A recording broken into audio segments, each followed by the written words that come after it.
The sun had long set, and the highway stretched into the darkness like an endless river of asphalt. Cars zipped past, their headlights flashing in the night, but none of them stopped. None of them noticed, except for one thing. A lone dog sat in the middle of the highway's shoulder, its dark fur blending into the night. It wasn't moving, wasn't flinching, just sitting there, staring at something beyond the headlights and the noise. Every now and then, it would rise to its feet, take a few cautious steps forward, and whimper softly. But it never left. Drivers honked. Some slowed down, watching from a distance, unsure whether to stop. Others swerved slightly to the side, fearing the dog might suddenly run into traffic. But the dog didn't move from its spot. For hours it had been there. It wasn't lost. It wasn't waiting for someone to come get it. No, there was something else. Something keeping it there. At first glance, it seemed like a stray. Maybe abandoned, maybe just confused. But if you looked closely, you'd notice something heartbreaking. The dog wasn't just sitting there for no reason. It was guarding something. And whatever it was important enough for the dog to risk its own life. Cold wind rushed through the empty road, rustling the dry grass along the highway. The dog shivered but didn't move away. Its eyes remained locked on the same spot, its body tense, as if waiting for someone. Then, in the distance, a truck's headlights appeared, growing larger and brighter as it approached. The sound of the engine rumbled through the night. Would this driver stop? Would they see what the dog was trying to protect? Or would they simply drive past, just like everyone else? Something was wrong. And whatever it was, the truth was about to be discovered. The truck's headlights grew brighter, cutting through the darkness like a blade. The dog stood up, its ears twitching, eyes locked on the approaching vehicle. For a second, it seemed as though it might run straight into the road. But at the last moment, it stopped, letting out a low, desperate whimper. The truck driver, a man named Jake, gripped the wheel tightly. He had been on the road for hours, exhaustion settling in, but something about the sight ahead made his heart pound.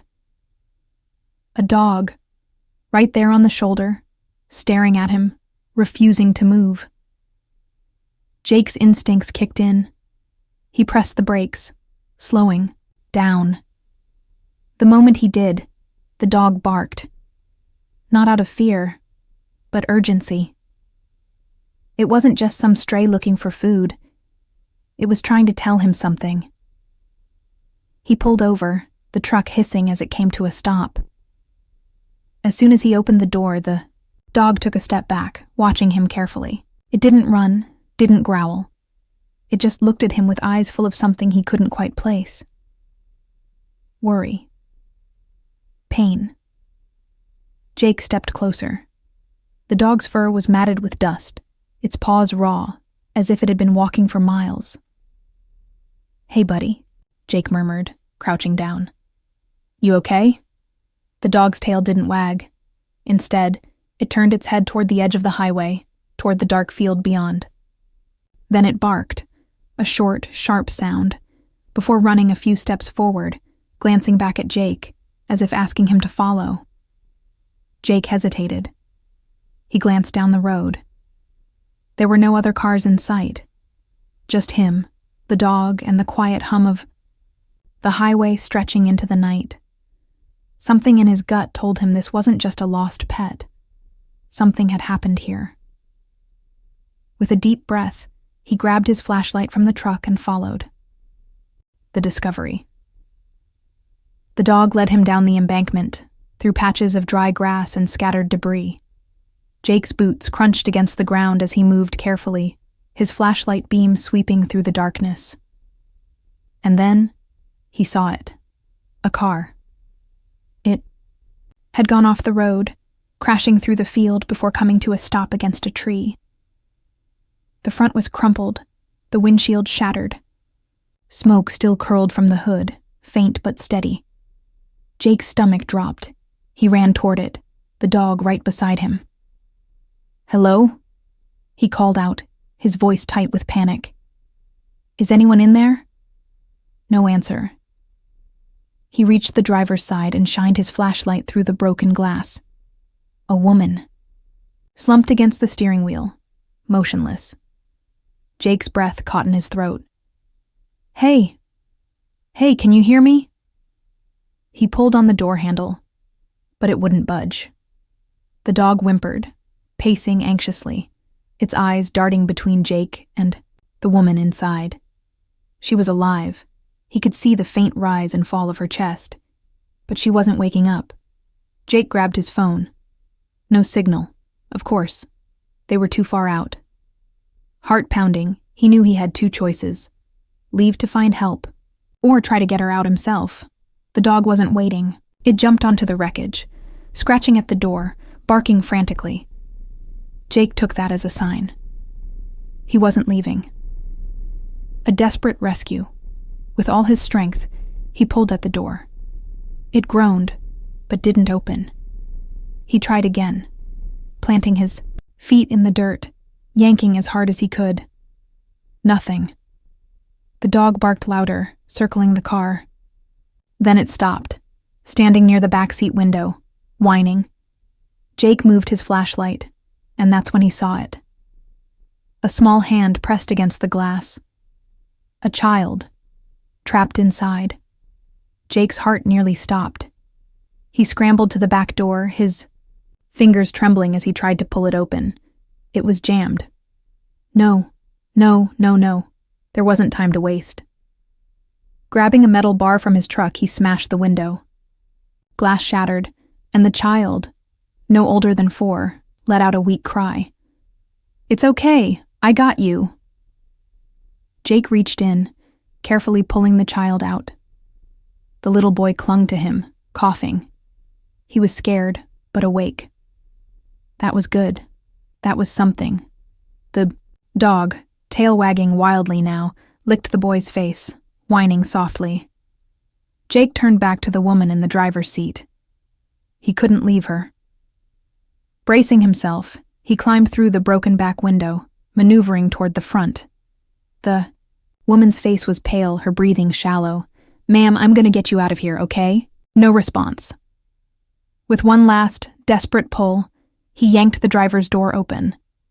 It finally gave way.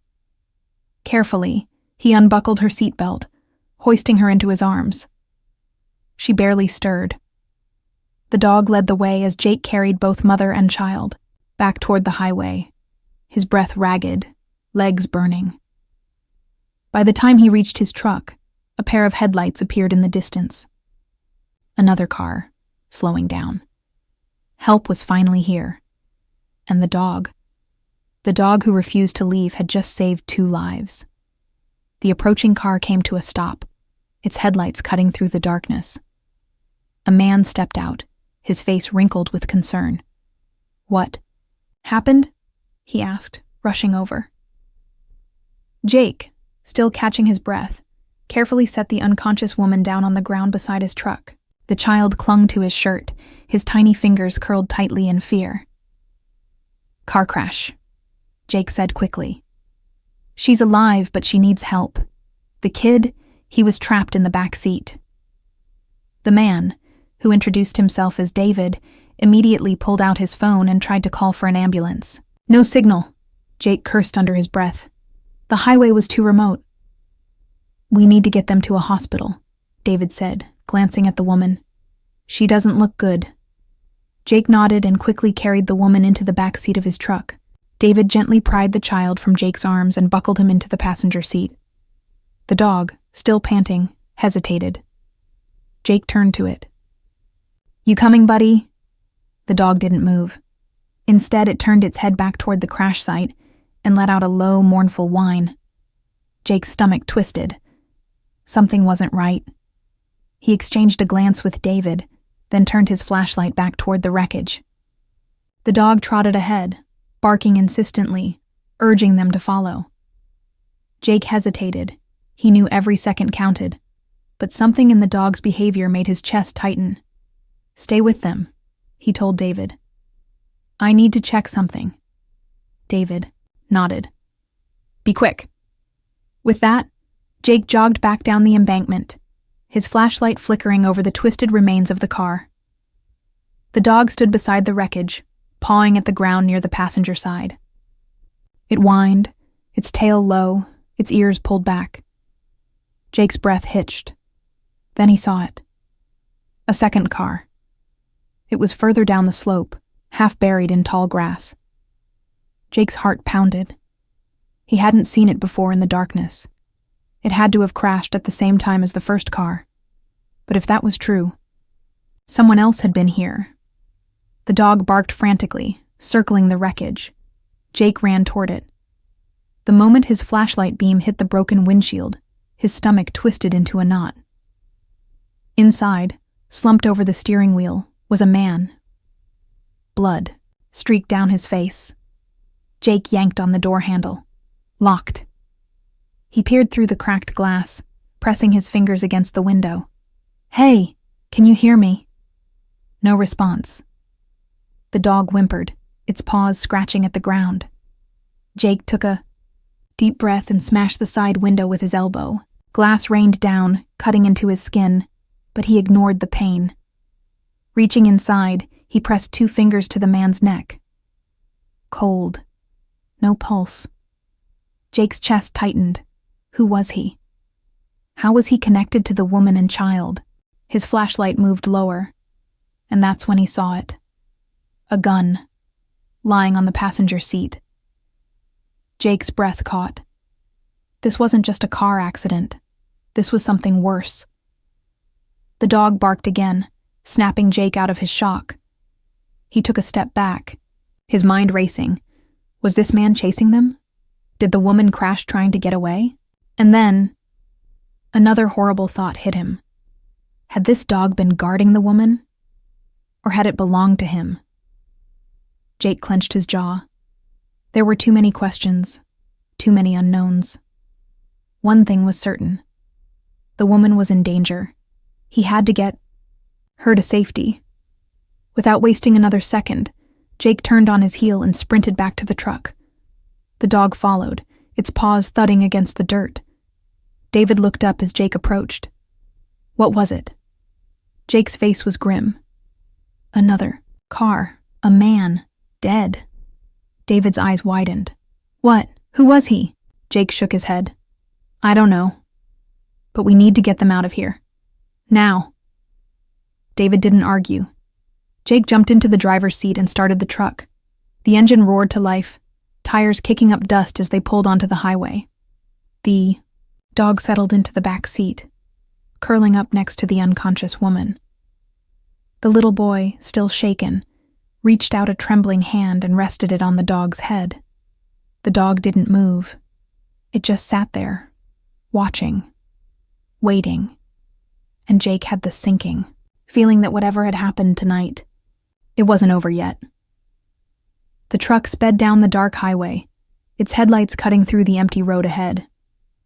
Jake's grip on the wheel was tight, his knuckles white. His heart pounded in his chest. He stole a glance at the unconscious woman in the back seat. Her breathing was shallow, her face pale. The child sat beside her, eyes wide, clinging to the dog's fur like it was the only thing keeping him grounded. The dog, silent now, kept its gaze fixed on the boy, as if protecting him. Jake's mind raced. Who was that man in the second car? Was he after the woman and the child? Was the crash really an accident, or something far worse? And why had the dog been so determined to guard the wreck? He needed answers. But first, he needed to get them to safety. David, seated beside him, was already trying to call emergency services again. This time there was a signal. Hello? David's voice was urgent.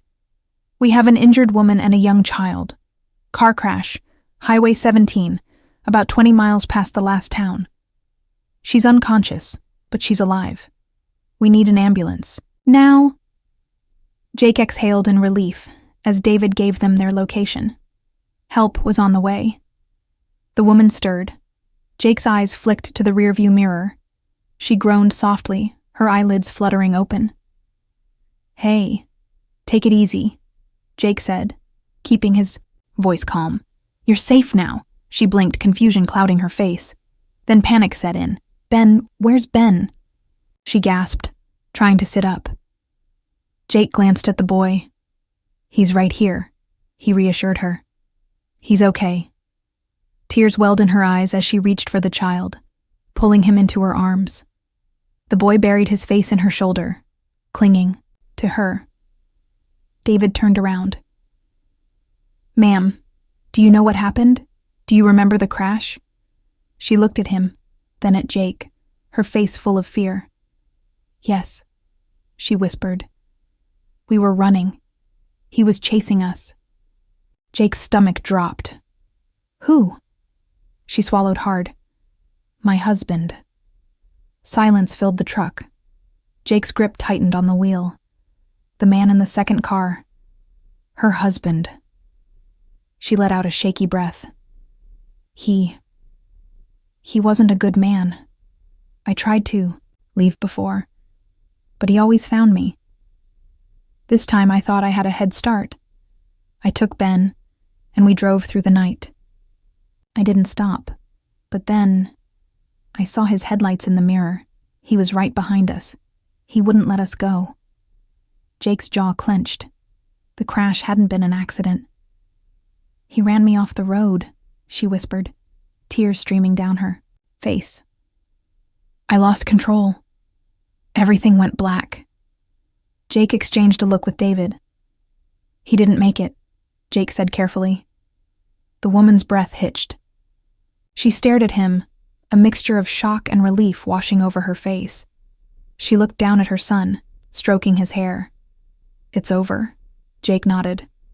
"Yeah, it's over." A long silence filled the truck. The dog, silent this whole time, lifted its head and licked the woman's trembling hand. She looked at it, fresh tears falling from her eyes. "You stayed with us," she whispered. "You saved us." The dog's tail wagged slightly. Jake frowned. "Wait, you know this dog?" She nodded. "He was my husband's." Jake's breath caught. The dog had belonged to him? She looked at the animal, her fingers brushing against its fur. "But he was never cruel. Not like my husband. I think he knew. He knew what was happening. And when we crashed, he stayed." A lump formed in Jake's throat. The dog hadn't been guarding the wreck for its owner. It had been guarding them. It had chosen them. At that moment, flashing red and blue lights appeared in the distance. The ambulance was finally here. Jake pulled over, his hands still shaking. Paramedics rushed to the truck, carefully lifting the woman onto a stretcher. Ben refused to let go of the dog. "Sir, we'll need to take the boy with us too," one of the paramedics said gently. The child whimpered, clinging to the dog's fur. The woman, weak but awake now, reached for him. "Ben, it's okay. I'm right here." The boy hesitated. Then finally, he let go. But before the paramedics could close the ambulance doors, the dog jumped inside. Everyone froze.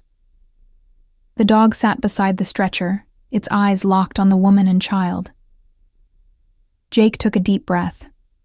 He stepped forward. "I think he's made his choice."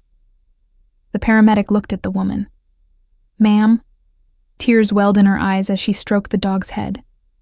"He saved us," she whispered. "He's part of our family now." The paramedics didn't argue. As the ambulance doors closed, Jake watched them drive away, his heart full. David let out a breath beside him. "That was intense." Jake nodded. "Do you think they'll be okay?" David asked.